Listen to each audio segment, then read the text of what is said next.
শুভেন্দু অধিকারীর কাছে আবারও হারলেন মমতা ব্যানার্জি। এবার তিনি হারলেন স্মার্ট মিটার ইস্যুতে। যে স্মার্ট মিটার নিয়ে ইতিমধ্যেই গোটা রাজ্যে একটা ক্ষোভ তৈরি হয়েছে। ইতিমধ্যেই তৃণমূল কংগ্রেস গত কয়েক মাসে বাণিজ্যিক প্রতিষ্ঠান, সরকারি অফিস, টেলিকমিউনিকেশন টাওয়ার এই সমস্ত জায়গাতে স্মার্ট মিটার বসিয়েছে, গৃহস্থের বাড়িতেও স্মার্ট মিটার বসিয়েছে। এই অভিযোগ গোটা রাজ্য জুড়ে আসছে যে স্মার্ট মিটার বসানোর ফলে তাদের বিদ্যুৎ বিল বেশি আসছে। অর্থাৎ স্মার্ট মিটারের মধ্য দিয়ে তাদের বিদ্যুৎ বিল যা আগে আসতো তার থেকে অনেক বেশি পেমেন্ট করতে হচ্ছে একটা পরিবারকে।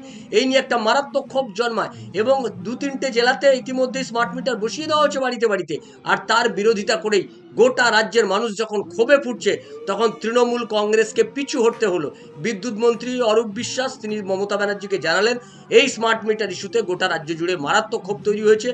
বিরোধী দলনেতা শুভেন্দু অধিকারী তিনি যখন এটার প্রতিবাদ শুরু করলেন তখন মানুষ এই আন্দোলনের সঙ্গে যুক্ত হয়ে পড়লেন, তার বক্তব্যের পাশে গিয়ে দাঁড়ালেন, তাকে সমর্থন করলেন। অর্থাৎ শুভেন্দু অধিকারী যেটাই বলছেন সেটাই রাজ্যের মানুষ গ্রহণ করছেন এবং শুভেন্দু অধিকারীর এই বক্তব্যই গোটা রাজ্যের মানুষের কাছে এই মুহূর্তে গ্রহণযোগ্য মনে করেছে এবং তারা তাদের নিজেদের অভিজ্ঞতাতেও এটা বলছেন যে তাদের অভিজ্ঞতার ভিত্তিতে এটা মনে হয়েছে যে স্মার্ট মিটার বসানোর ফলে তাদের বিদ্যুৎ বিল বেশি দিতে হচ্ছে, অতিরিক্ত বিদ্যুৎ বিল দিতে হচ্ছে। সেই জন্য তারা প্রতিবাদে সামিল হলেন। অবশেষে মমতা ব্যানার্জিকে শুভেন্দু অধিকারীর কাছে নত হতেই হলো। শুভেন্দু অধিকারীর সেই প্রতিবাদের কাছে পিছু হটতে হলো মমতা ব্যানার্জি।